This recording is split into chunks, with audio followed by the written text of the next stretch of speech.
Assalamualaikum dan salam hormat kepada seluruh keluarga Malaysia yang menyaksikan kami dalam Bicara Diari dan Rawat, Bicara DR. Sudah pastinya setiap minggu kami akan mengangkat topik-topik perbincangan berkaitan dengan kesihatan yang sangat penting untuk kita ketahui bersama supaya kita dapat menjaga kesihatan kita pada tahap yang optimum. Dan pada malam ini kita akan mengangkat satu topik yang sangat penting, iaitu berkaitan dengan diabetes dan penyakit jantung. Apa kaitannya? Dan topik perbincangan kita selari dengan sambutan Hari Diabetes Sedunia yang dilaksanakan oleh Kementerian Kesihatan Malaysia pada hari ini, dan tema yang dipilih ataupun diangkat pada hari ini adalah berkaitan dengan akses kepada penjagaan diabetes. Jika tidak sekarang, bila lagi penonton? Itu merupakan perkara yang perlu kita berikan perhatian, dan juga dalam masa yang sama untuk kita memberikan apa antara langkah-langkah pencegahan rawatan yang terbaik untuk kita semua, khususnya bila bercakap berkenaan diabetes ataupun kencing manis ini. Ianya merupakan satu penyakit yang kebiasaan dialami oleh masyarakat kita.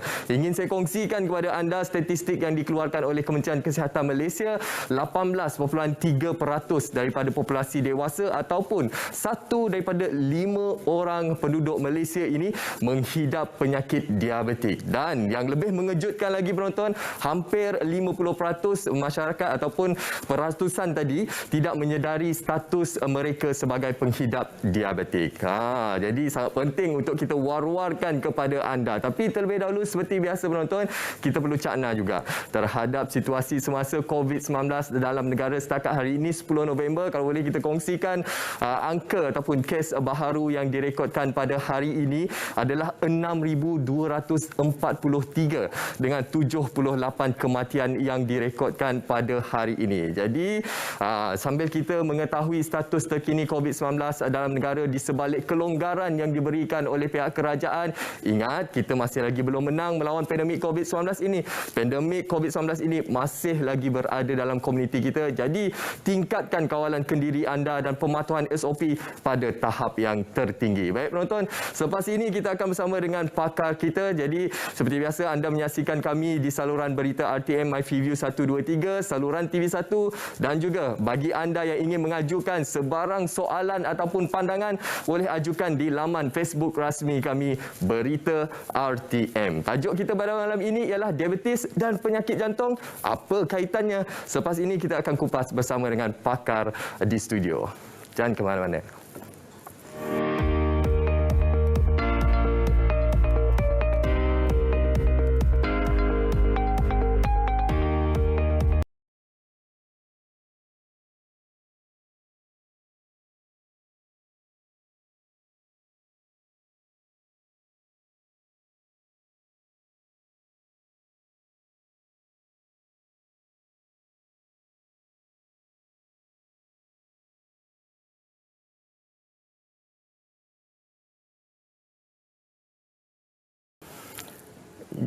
Ya, diabetes dan penyakit jantung, apa kaitannya? Itu perkara yang perlu kita berikan perhatian kerana seperti yang kita sedia maklum, Malaysia merupakan sebuah negara yang mempunyai jumlah penghidap pesakit kencing manis ataupun diabetes yang tertinggi di Asia dan antara yang tertinggi di dunia. Itu yang perlu kita berikan perhatian, khususnya menjelang sambutan Hari Diabetes Sedunia pada 14 November nanti. Dan hari ini untuk kita mengupas topik yang sangat penting ini dan dekat dengan masyarakat ini, kita perkenalkan tetamu bersama kita di studio pada hari ini, iaitu Datuk Seri Dr. Azhari Rosman, pakar perunding kanan kardiologi Institut Jantung Negara IJN. Assalamualaikum Datuk Seri, Doktor.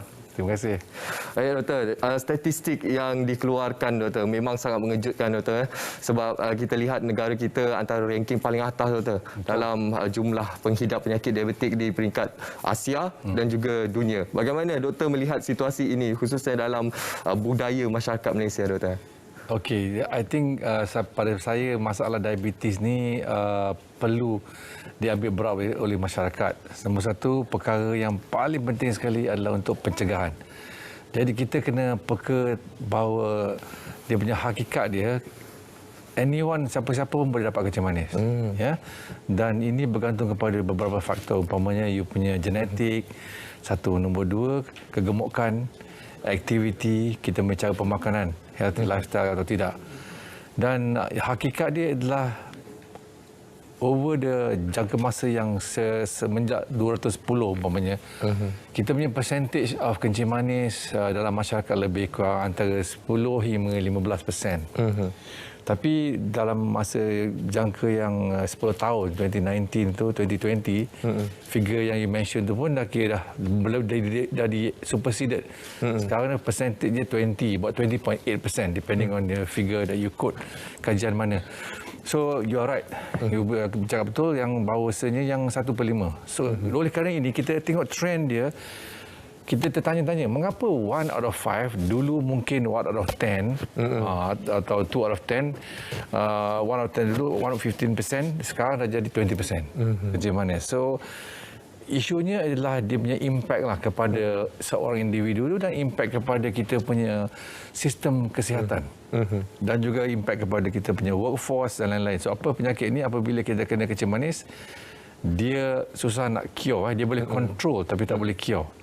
Tapi kita boleh mencegah dia. So kita mencegah dia dengan healthy lifestyle untuk mengelakkan kita mendapat kencing manis.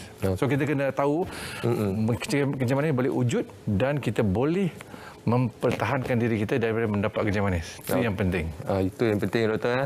Sebelum kita nak memperhalusi berkenaan langkah-langkah pencegahan dan juga perawatan, sudah pastinya, Doktor, 1 daripada 5 populasi dewasa di Malaysia ini menghidap penyakit diabetik. Mungkin dalam kalangan kita ada keluarga, saudara mara, kawan-kawan kita yang menghidap diabetik. Mungkin kita hanya pernah mendengar berkenaan kencing manis ini.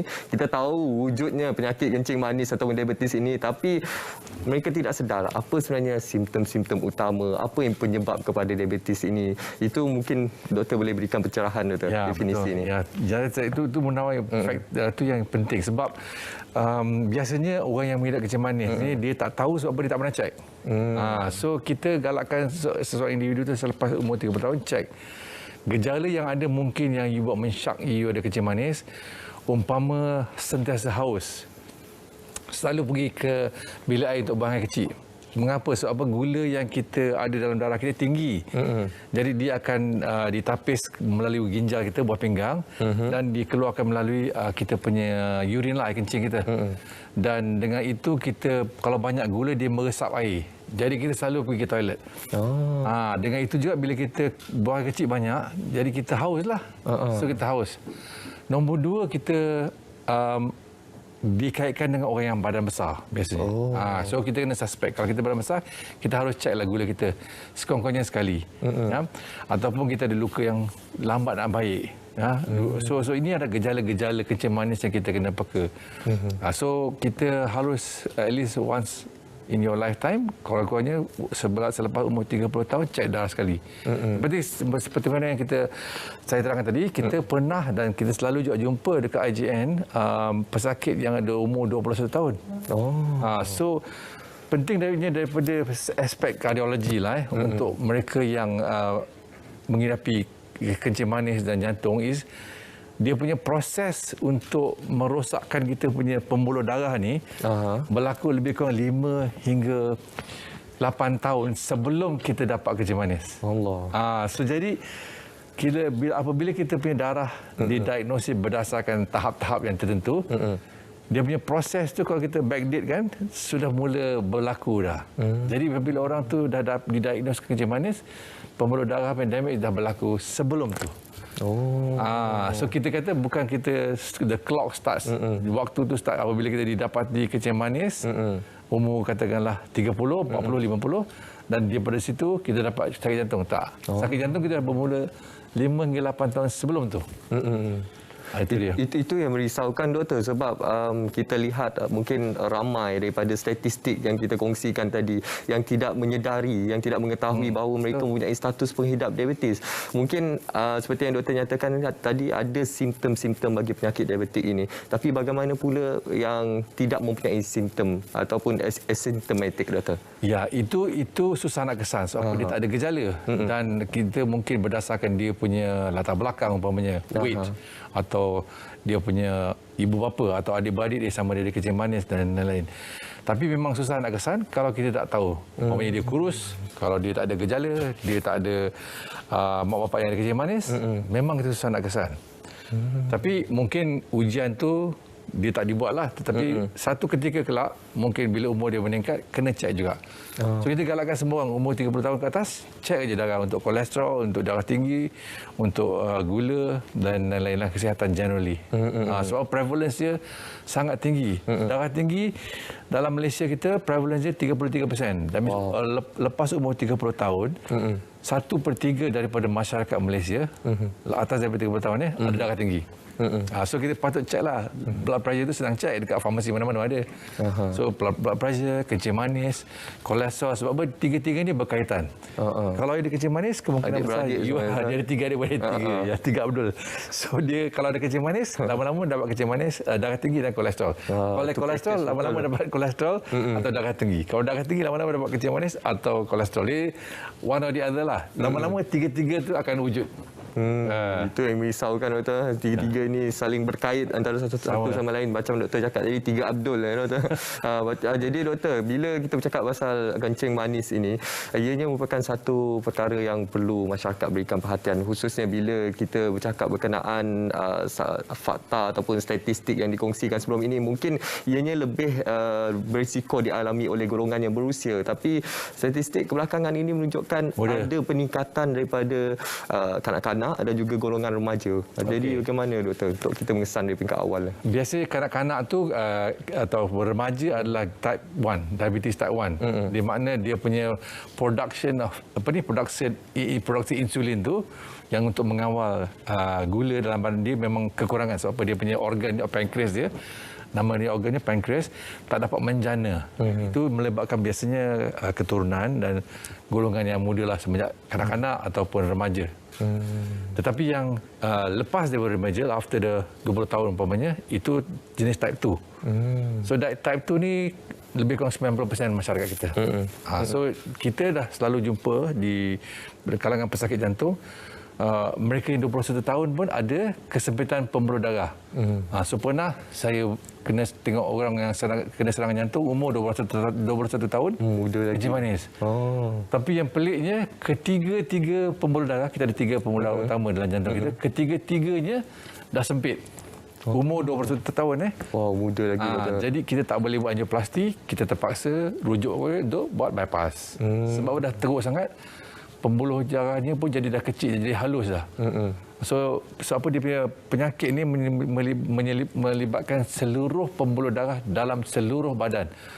Bukan hanya jantung. Tapi kita punya kaki, kita punya otak, risiko stroke lah kalau kena dapat tu, ataupun stroke. Pembuluh darah tangan, semua tu terlibat.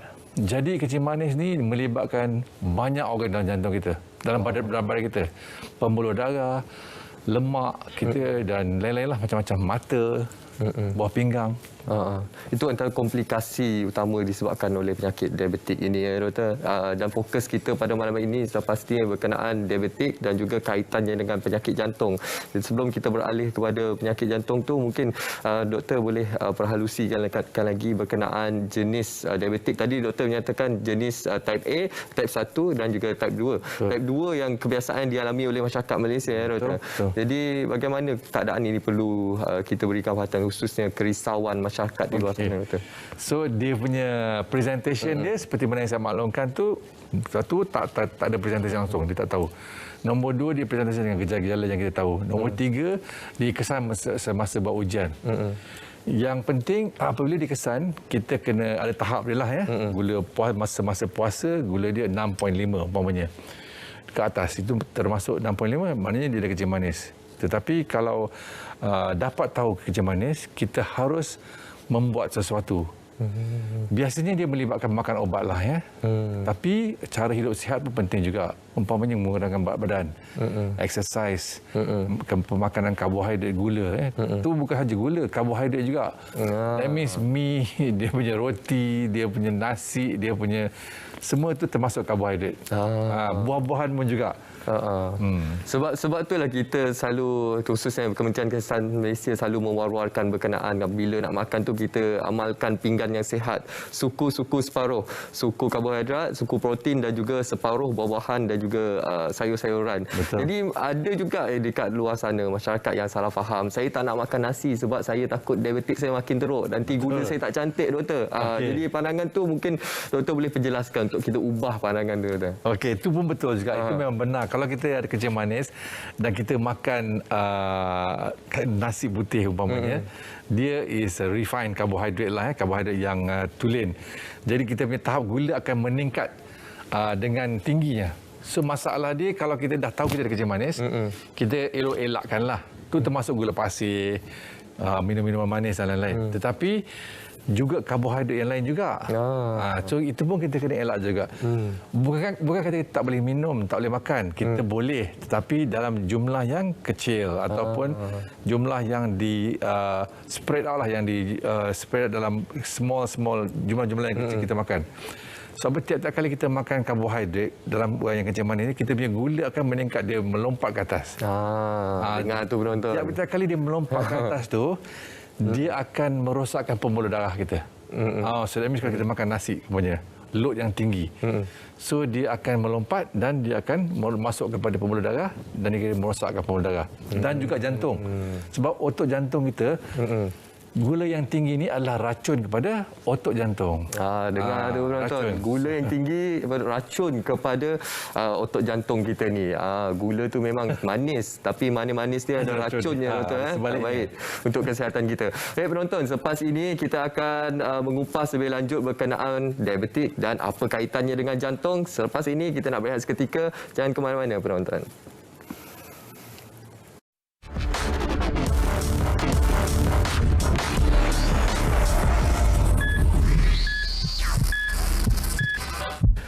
Baik, kembali bersama kami dalam Bicara Diari dan Rawat, Bicara DR untuk kita mengupas topik pada hari ini iaitu diabetes dan apa kaitannya dengan penyakit jantung. Hari ini sudah pastinya kita bersama dengan pakar kita untuk kita memberikan penerangan kepada penonton semua. Doktor, kita dah ada contoh di sebelah kita ni. Jadi mungkin ini ruangan untuk kita memberi pemahaman kepada penonton. Apa kaitan diabetes dengan penyakit jantung ni, doktor? Diabetes ni dia menyebabkan gula kita tinggi, nombor satu. Nombor dua, dia menyebabkan insulin kita tinggi. Mengapa insulin itu sebagai hormon tinggi? Sebab dia tak boleh masuk dalam kita punya sel. Jadi apabila tak boleh masuk dalam sel, badan kita ingatkan tak cukup insulin, dia makin menjanakan insulin, makin lama makin banyak. Insulin dengan gula ni, kedua ni adalah racun kepada jantung kita, bahkan seluruh badan lah. Mengapa? Sebab kita pernah jumpa mereka yang gula tu tinggi seketika buat lama, dalam tempoh masa yang lama, tiba-tiba dapat kegagalan jantung, heart failure. Tapi coronary vessel dia, pembuluh darah jantung dia normal. Tapi jantung dia dah jadi kegagalan jantung. Sebab apa? Dia punya gula tu toksik untuk otot jantung kita. Nombor satu. Nombor dua, kadang kebiasaannya pembuluh darah tu rosak. So pembuluh darah tu lama-lama seperti yang saya terangkan tadi, dia boleh jadi sempit lama-lama, ataupun dia kebanyakan dari pengidap penyakit jantung mati akibat serangan jantung. So di IJN kita dapat kita punya statistik figure kita, mereka yang dah kena penyakit jantung di mana kita perlu buat angioplasti, dalam lingkungan yang kena buat angioplasti lah, balloon atau bypass, lingkungan 70%. 60% hingga 70%. So agak tinggi. Di dalam negara barat, jumlah tu adalah lebih kurang 15 atau 20%. So dalam kalangan mereka yang ada penyakit jantung, dua penyakit yang paling kerap adalah darah tinggi dan kencing manis. So ada kaitan lah dengan kedua-duanya. Jadi otot kita rosak akibat gula dan insulin. Dan lagi lama kita tak rawat, lagi teruk kita punya organ akan gagal. Termasuk buah pinggang lah. Itu antara kerisauan utama, doktor, daripada diabetes, menyebabkan komplikasi-komplikasi kesihatan yang lain, antaranya juga kepada penyakit jantung. Seterusnya paling kita risaukan menyebabkan kematian juga, doktor.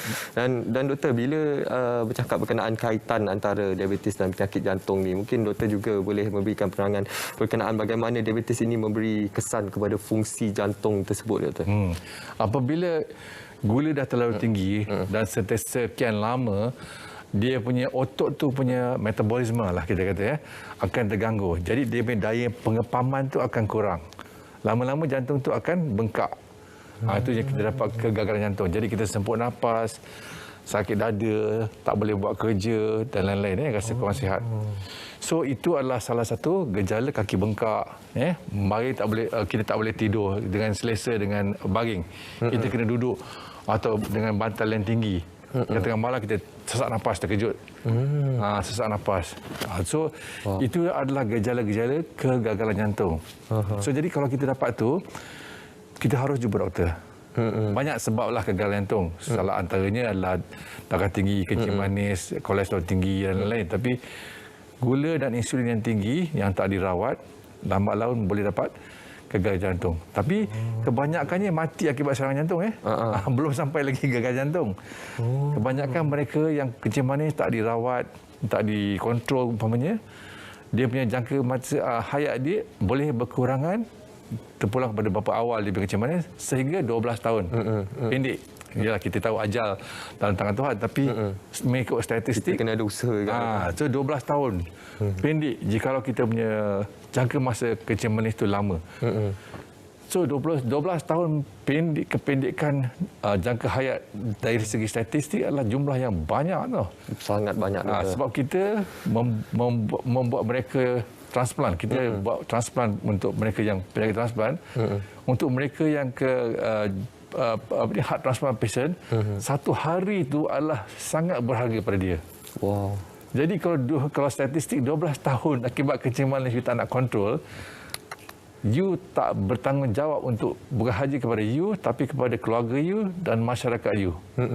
Jadi you kena fikir implikasi kencing ni bukan you seorang saja yang suffer.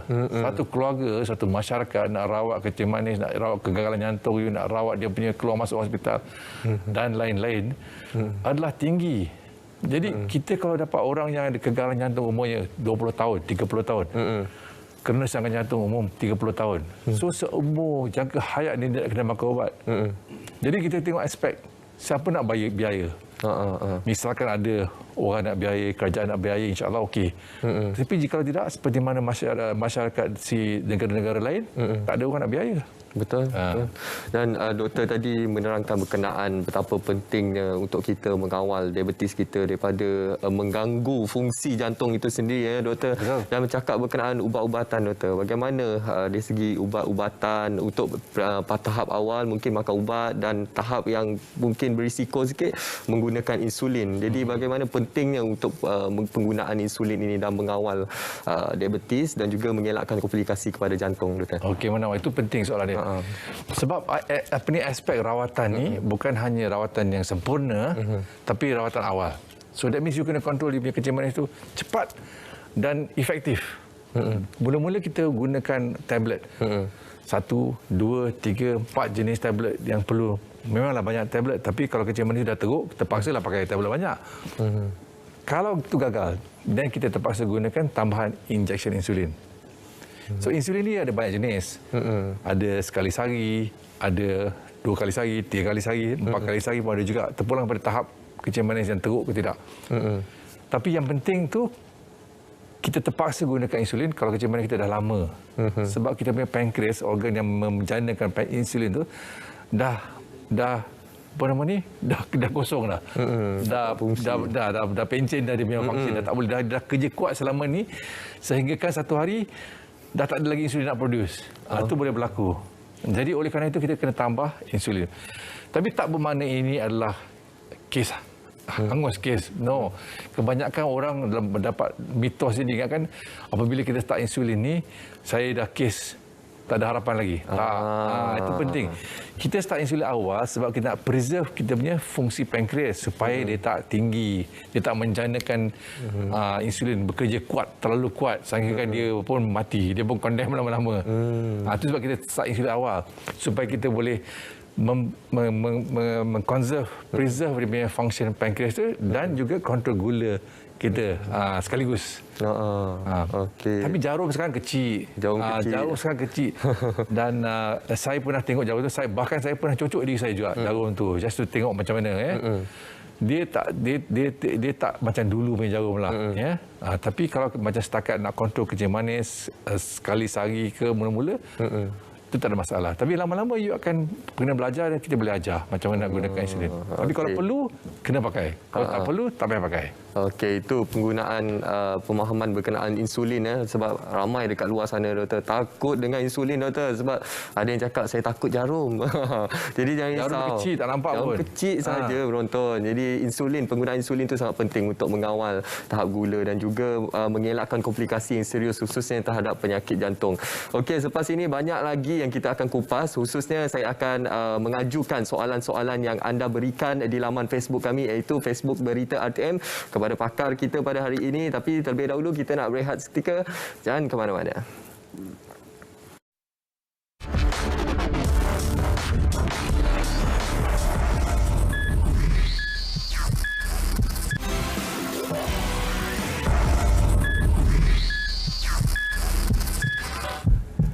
Okey, terima kasih penonton kerana masih lagi memilih untuk setia bersama kami dalam Bicara Diari dan Rawat. Sewaktu iklan tadi doktor, kita sempat melihat soalan-soalan yang diajukan di Facebook kami iaitu Berita RTM. Okey, saya nak ajukan salah satu soalan daripada penonton kita iaitu daripada Hamzah Yusof. Bagaimana dengan makan buah kurma dan juga bagaimana ia boleh menyebabkan risiko diabetes doktor? Okey, kalau kita tak ada kencing manis, makan buah kurma itu tak ada masalah. Kalau kita ada kencing manis, dia punya buah kurma itu mengandungi glukos, fruktos sebenarnya, dan dia akan dihadamkan menjadi glukos juga. So kalau kita nak makan kurma tak ada masalah, boleh makan. Tapi jumlah itu kena kurang dan kita kena kurangkan makanan yang manis yang lain atau yang berkarbohidrat yang lain. Umpamanya kita kurangkan nasi. Sama juga orang tanya, boleh tak saya makan madu? Okey, madu sikit boleh, tak ada masalah. Bukannya diharamkan semata-mata, tapi kita tahu dia akan dia akan contribute terhadap tahap gula kita juga. Kurma ke ataupun honey ke ataupun buah-buahan yang lain pun akan naikkan gula kita. So kita kalau nak makan tu, kita makan jumlah yang berpada-pada dan kita kurangkan karbohidrat yang lain. Okey, apa yang paling penting yang doktor nyatakan tadi adalah dari aspek kuantiti. Boleh kita nak makan, nasi pun boleh makan, tapi kuantiti kita perlu jaga dengan aspek keseimbangan yang lain lah. Okey, gula pasir jangan makan. Gula pasir jangan, minuman manis jangan makan. Gula pasir jangan, kita elakkan. Kalau boleh, kalau nak minum air tu dekat kedai kan, dekat restoran. Tak ada gula. Lagi elok kita minum air kosong doktor. Betul. Okey, ada lagi soalan ni doktor daripada seberang jauh soalannya doktor, daripada Indonesia, iaitu daripada William Tungadi. Okey, kalau kaki atau jari hitam, apakah ada cara untuk menyembuhkan selain amputasi? Bagaimana doktor? Petanda jari hitam dan kaki hitam ni biasanya sirkulasinya dah rosak dan ini akibat kencing manis yang lama. Kebiasaannya kalau dah hitam sangat dan kering ataupun dah busuk, kita tak boleh cara lain, terpaksa juga amputasi. Sebab otot tu dan tulang dia dan sirkulasi dah mati, dah habis. Tapi terpulang kepada keadaannya lah. Kalau dia hanya berwarna hitam sedikit dan sirkulasinya masih ada, dia boleh rawat antibiotik ke dengan rawatan-rawatan kontrol gula umpamanya. Tapi kalau dah teruk benar, ini terpulang pada doktor lah. Dia dirawat dengan doktor ortopedik sekali, doktor tulang. Dan dia akan menilai sama ada perlu amputasi atau tidak. Misalkan perlu amputasi, kita buat awal daripada lewat. Sebab lama-kelamaan infeksi itu akan merebak ke atas. Dan lama-lama daripada ujung jari ke jari, daripada ujung jari ke kaki umpamanya, kaki kepada buku lali naik ke atas sampai ke lutut. So kalau kencing manis itu makin teruk, infeksi akan bernaik dan sehingga kan lutut akan rosaklah, ya. So kita kena jaga. Kalau kita dah sampai tahap tu, kita ambil rawatan yang wajar, ya. So saya pernah dengar, saya nak sharekan satu cerita.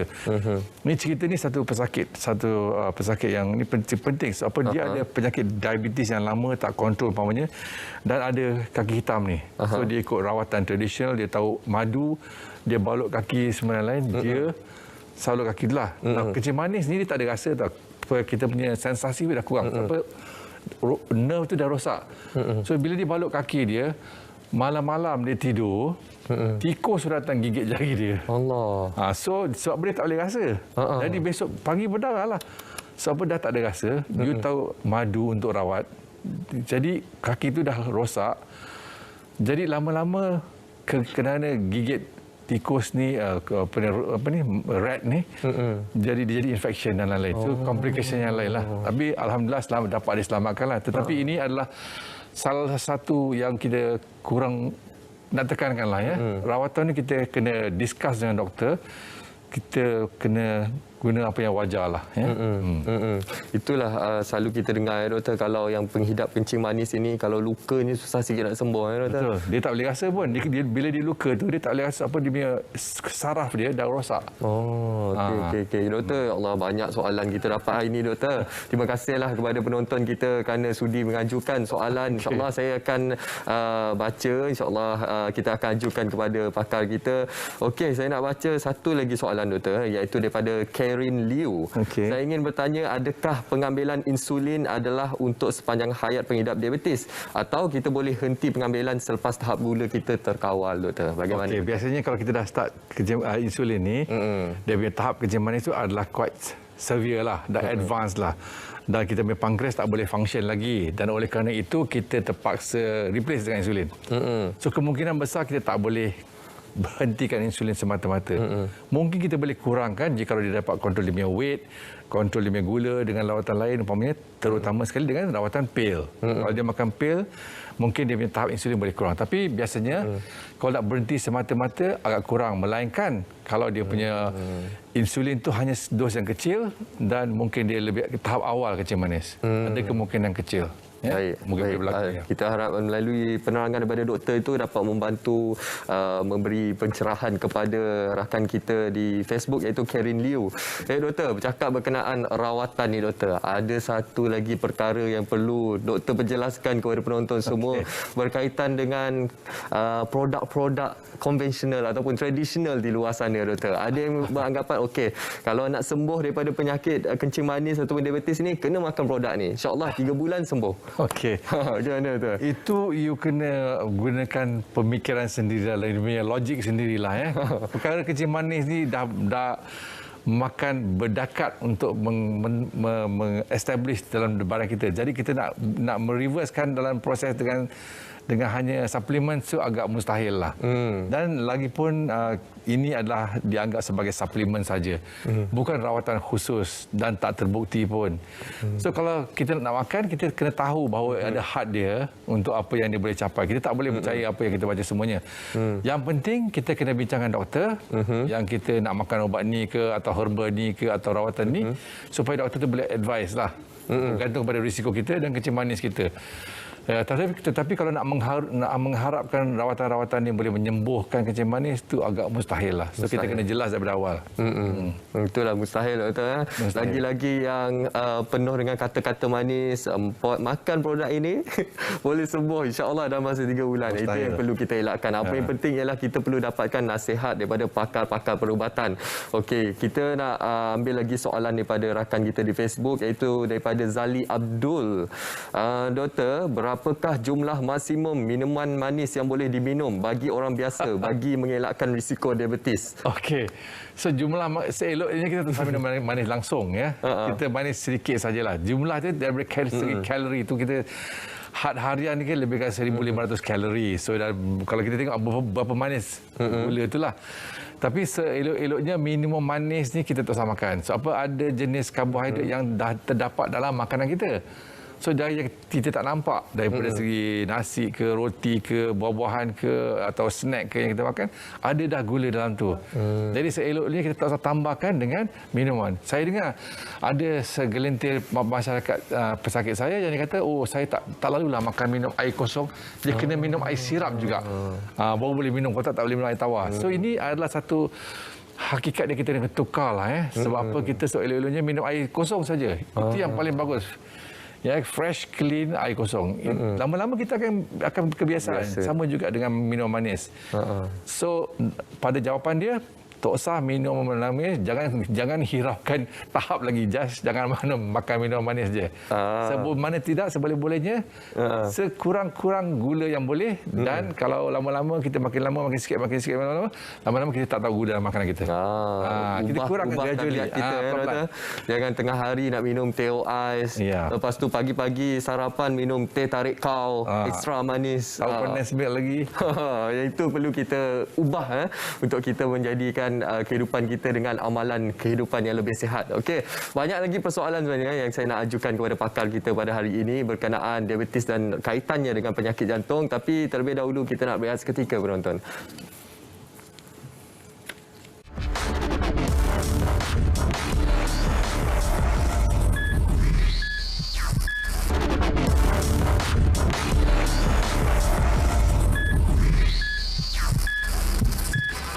Ya, masih lagi bersama kami dalam Bicara Diari dan Rawat untuk kita membicarakan berkenaan diabetes dan perkaitannya dengan penyakit jantung. Tadi kita dah sedia maklum, doktor dah memberikan penerangan kepada kita apa antara punca-punca kepada penyakit diabetes ini. Antara salah satunya adalah penyakit genetik, daripada genetik keturunan. Betul. Doktor. Yang ini selari dengan soalan yang ingin saya ajukan daripada rakan kita di Facebook, iaitu Zali Abdul. Adakah diabetes boleh terjadi jika ada sejarah ibu atau bapa yang mempunyai diabetes, tetapi anak-anak mereka aktif menjaga pemakanan dan minuman? Adakah mereka berpotensi juga, doktor? Ya, itu soal jawapannya adalah benar, ada potensi. Tapi tak semestinya dia dapat kencing manis. Biasanya mereka yang dapat kencing manis ni adalah type 1 diabetes, di mana dia komponen genetik dia kuat. Tapi type 2 diabetes yang kebanyakan mereka menghadapi, kalau kedua-dua mak bapa kencing manis, yang biasanya dia dapat kencing manis dalam pertengahan umur, kita boleh dapat kencing manis, tetapi kita boleh mencegah. Kalau kita hidup secara sihat, jaga berat badan kita, ini isu kegemukan kita boleh mencegah kencing manis. Banyak pesakit saya yang ibu bapa ada kencing manis, tapi anak dia tak ada kencing manis. So tak bermakna mak bapak saya ada kencing manis, mak bapak saya ada sakit jantung, saya akan dapat sakit jantung. Tak semestinya. Kalau hidup sihat daripada awal, mencegah cara-cara yang sihat, kita boleh elakkan semua itu. Kita tahu yang dia boleh elakkan, dapat dielakkan. Okey, bercakap berkenaan faktor genetik ini, ianya bukan 100% penentu kepada anak-anak mereka akan menghidap diabetes juga, doktor. Ianya bergantung kepada langkah pencegahan awal seperti amalan pemakanan yang sihat dan juga gaya hidup yang sihat. Lepas ni kita nak kupas berkenaan gaya hidup yang sihat, terutamanya bagi mereka yang mengalami masalah obesiti, doktor. Tapi terlebih dahulu, doktor, kita nak bersama dengan rakan kita, iaitu pegawai farmasi Sof Hatun, untuk berkongsi berkenaan iklan ubat perlu kelulusan ataupun tidak. Kita saksikan.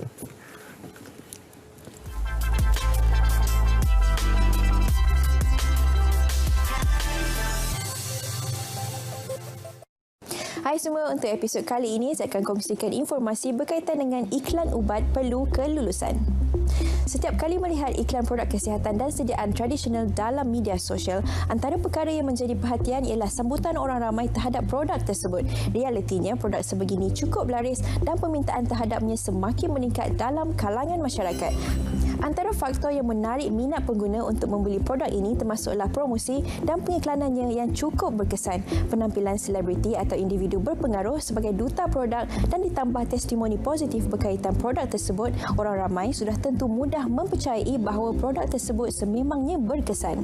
Sebagai usaha mengekang penularan iklan-iklan ubat yang boleh memperdaya orang awam ini, pihak Kementerian Kesihatan Malaysia KKM telah mengambil beberapa langkah proaktif. Antaranya, KKM telah mewajibkan setiap iklan ubat yang mempunyai tuntutan perubatan melepasi satu proses saringan khas sebelum diluluskan oleh Lembaga Iklan Ubat LIU untuk penyiaran. Tujuan utama setiap iklan ini disaring dan diluluskan adalah untuk memastikan maklumat yang terdapat dalam iklan tersebut adalah sahih dan boleh dipercayai. Kawalan ini penting kerana produk kesihatan yang hendak diiklankan berisiko memberi kesan kepada kesihatan pengguna. Oleh sebab itu, pengiklanan produk kesihatan perlu dilakukan secara bertanggungjawab oleh pengiklan sebelum iklan tersebut diterbitkan dalam media.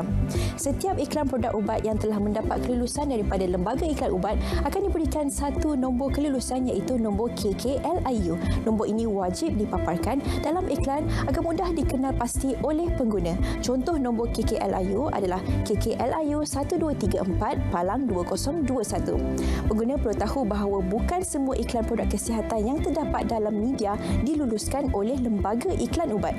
Malah terdapat iklan-iklan tersebut yang menyalahi Akta Ubat, Iklan dan Penjualan 1956 dan peraturan-peraturannya.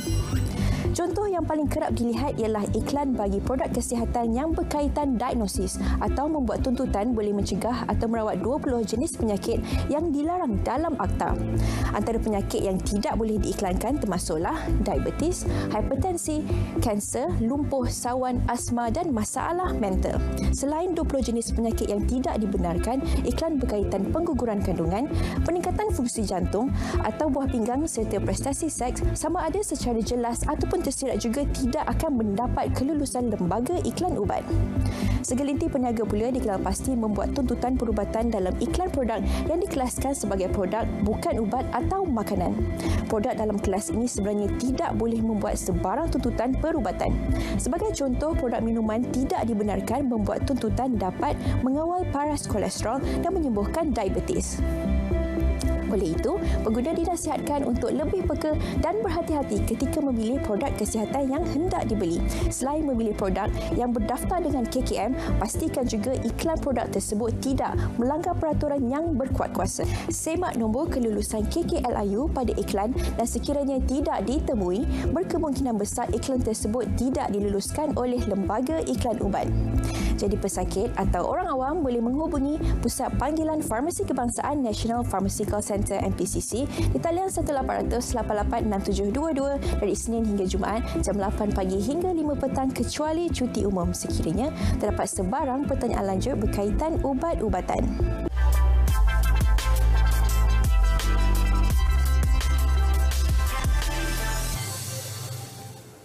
Okey, cantik penerangan daripada pegawai farmasi kita Sofatun berkenaan ubat-ubatan yang perlu mendapat kelulusan daripada Kementerian Kesihatan Malaysia. Itu penting kalau kita nak beli ubat-ubatan, produk-produk di luar sana, pastikan ianya mendapat kelulusan daripada Kementerian Kesihatan Malaysia. Jadi doktor, bila kita bercakap berkenaan ubat-ubatan dan juga suplemen ini, ada juga yang bertanya berkenaan adakah suplemen ini dapat membantu untuk mengurangkan penyakit diabetik, doktor? Itu dikategorikan sebagai suplemen. Jadi dia tak tertakluk kepada dia punya regulasi sebagai rawatan. So di sini ada loophole lah. Dia boleh macam-macam klaim ada. Tapi dia tak perlu substantiate, dia tak perlu membuktikan. Jadi oleh kerana ini individu yang membelinya sebagai pengguna kena peka yang ubat-ubat suplemen ni tak boleh merawat penyakit yang serius seperti senaraikan 20 penyakit tu. Itu kita kena pokok asas, kita kena sedar ini tak boleh. Jadi kalau nak makan sebagai suplemen sahaja. Obat doktor kena makan juga. Ubat kena makan juga ikut seperti mana yang disarankan oleh pakar perubatan. Doktor. That's right. Jangan kita terlalu bergantung kepada kaedah-kaedah tradisional, khususnya ubat-ubatan ataupun suplemen di luar sana. Jadi doktor, bila kita bercakap berkenaan langkah pencegahan, itu merupakan aspek yang paling utama, yang paling penting doktor, sebab kita tak nak bila dah pergi ke hospital jumpa dengan doktor dah lewat dah tahap kronik dah. Bagaimana doktor pentingnya langkah saringan awal dan juga langkah pencegahan yang boleh dilakukan, doktor? Okey, ini penting sebab apa ini adalah investment. You simpan duit dalam amalan saham ke bank ke mana, ini adalah investment kesihatan. Dan dia kena awal daripada umur remaja lagi sebenarnya lah ya. Tapi walaupun lewat sikit pun tak apa. Ya, kita kena sekurang-kurangnya exercise. Itu yang paling penting lah exercise 150 minit seminggu. Kita boleh buat 3 kali 50 minit atau 50 kali 3 minit. Pulanglah. Tapi minimum yang recommended oleh Persatuan Jantung Amerika dan juga Persatuan Jantung Malaysia 150 minit seminggu sekurang-kurangnya ya. Dan juga kita kena control weight kita supaya kita punya BMI dia boleh kira lah. BMI sekarang ada application dekat phone. BMI itu seeloknya 23 atau ke bawah. BMI itu penting. Dan kita kena jaga kita punya cara pemakanan. Kita kena makan yang sihat, kurang kemanisan, kurang preserve food, fast food, snacks. Macam-macam snack ada. So kita kena prevent tu. Dan kita kena jaga kita punya yang muda, anak-anak kita daripada anak kecil lagi. So kalau dah lewat, dia punya lemak dalam badan kita, sel-sel lemak tu dah berada established. Jadi walaupun dia kurang berat badan later on in life, kalau kecil dia obese, lemak tu berpotensi untuk menjadi gemuk balik bila dia besar. Jadi walaupun ini kita boleh mencegah, tapi kita kena prevent daripada awal. Itu langkah yang penting, cegah daripada awal, mencegah lebih baik daripada mengubati, doktor. Correct. Jadi doktor ada menyentuh berkenaan bagaimana pentingnya berkenaan di pendidikan ataupun memberi kesedaran daripada peringkat awal, di peringkat anak-anak kecil lagi. Betul. Jadi supaya kita tidak mahu berlarutan daripada angka pesakit diabetik ini terus meningkat di Malaysia. Kita kalau boleh tak nak tengok negara kita berada di tahap yang paling atas tapi paling bawah, doktor. Champion Jadi mungkin penerangan doktor berkenaan kepentingan didikan atau peranan ibu bapa ataupun masyarakat di luar sana. Ya, betul. So kita kena buat didikan yang kalau yang umur yang meningkatan tu agak lewat sikit tapi tak selewat-lewat. Kita kena tekankan anak-anak kita. So kita kena ubah cara makan dia, cara exercise dia. Exercise sebagai sekeluarga umpamanya. So kita kena start daripada awal lah. Kita sekarang boleh tengok daripada internet macam-macam cara nak exercise. Betul. So kita kena belajar, ilmu tu ada kat luar. So kita tak boleh biarkan, kalau nak biarkan aja, penyakit tu sudah tentu akan bertapak. Itulah pentingnya senaman, doktor, amalan gaya hidup yang sihat selain daripada pemakanan yang sihat, doktor. Dan kita lihat juga dalam situasi sekarang ini bagaimana, doktor, pandemik COVID-19 ini, seperti yang kita sedia maklumlah, dalam tempoh pandemik COVID-19 ini kumpulan comorbidity merupakan ataupun dikategorikan sebagai golongan berisiko, termasuklah yang menghidap diabetes dan juga penyakit jantung, doktor. Betul. So kita dah ada kajian di jurnal yang masyhur yang menyatakan kalau kita exercise 150 minit ke atas sekurang-kurangnya seminggu, kita kemungkinan kita dapat COVID adalah berkurangan sehingga 30 hingga 50%. So kalau kita exercise saja, kita boleh dapat mengurangkan risiko dapat COVID. So apa, kita punya immune system akan naik. So melalui exercise kita punya gula akan turun, immunity kita akan meningkat juga. So banyak manfaat exercise ni lah. Tapi sekurang-kurangnya kalau tak dapat exercise pun kita kena kontrol pemakanan kita lah. Kalau makan fast food umpamanya, kita kena elakkan lah sekurang yang boleh. Okey, doktor, saya rasa sempat lagi saya nak baca satu lagi soalan ni. Saya rasa sangat relevan untuk saya kongsikan kepada doktor, iaitu daripada Amiruddin Ahmad. Assalamualaikum doktor, pankreas saya rosak sebab ada batu. Saya dah jumpa pakar untuk buang batu, tapi pakar tidak menggalakkan buang batu tersebut kerana bimbang pankreas tidak sembuh dan berlaku jangkitan. Untuk makluman, saya rasa sakit bahagian tersebut. Saya disahkan diabetes sudah 13 tahun dan dah suntik insulin hampir 10 tahun. Jadi penerangan, doktor. Okey, so kalau batu dalam pankreas ni kalau susah nak dibuang, mungkin itu terpulang pada pakar bedah lah punya opinion. Tetapi yang nyata pankreas dah rosak. Kalau kita masih lagi kita dah gunakan insulin, bermakna reserve pankreas tu memang kurang. Tapi operation untuk membuangkan batunya hanya untuk mengurangkan sakit tu. So umpamanya kalau kita isu pankreas untuk menyelamatkan pankreas ni dah kurang lah. So apa, dah kena perlu dah pakai insulin dah 13 tahun bukan baru. Jadi kita perlu dapat opinion, second opinion, sama ada batu ni, jarang kita dapat batu dalam pankreas sebenarnya, tapi boleh berlaku. Dan kalau boleh, kita mungkin consider cara-cara, ada banyak cara untuk membuangkan batu dalam organ kita, termasuk gallbladder, empedu ataupun buah pinggang, ada cara. So dapat opinion yang kedua dan tanya sama ada batu. Jikalau batu ni, sakit ini disebabkan oleh batu lah. Kadang-kadang sakit ini bukan disebabkan oleh batu yang pankreas yang sangat kecil, sangat kecil. So pastikan itu dulu. Baik. Kita sudah pun menghampiri penghujung siaran kita, doktor. Mungkin ada sedikit nasihat untuk rangkuman perbincangan kita pada malam ini kepada penonton, doktor. Okey, so saya rasa daripada segi pengalaman saya, perkara yang paling penting adalah kesedaran bahawa kencing manis ni adalah wujud di antara kita dan pencegahan tu adalah lebih jauh penting daripada rawatan. Tetapi kalau perlu rawatan, kita kena rawat awal dan kita kena rawat dengan sempurna sebelum kerosakan organ berlaku. Dan kerosakan boleh dicegah. Kita boleh dicegah dan jangka masa hayat kita hidup pun insya-Allah akan normal seperti orang yang tak ada kencing manis. Yang penting kena rawat awal. Yang penting langkah pencegahan awal dan juga rawatan awal, iaitu perlu kita berikan perhatian khususnya bila kita bercakap berkenaan diabetes dan juga penyakit jantung ini. Terima kasih saya ucapkan kepada Datuk Seri Dr. Azhari Rosman, Pakar Perunding Kanan Kardiologi Institut Jantung Negara. Terima kasih Doktor, perbincangan sangat bernas malam ini Doktor. Dan juga terima kasih kepada anda yang mengajukan soalan di laman Facebook Berita RTM. Dan juga jangan lupa untuk saksikan ulangan pada hari Jumaat 3.30 petang. Sampai di sini saja. Ingat, kesihatan adalah milik kita bersama dan juga tanggungjawab kita bersama. Jaga kesihatan, jaga SOP dan juga jaga diri. Assalamualaikum. Bye.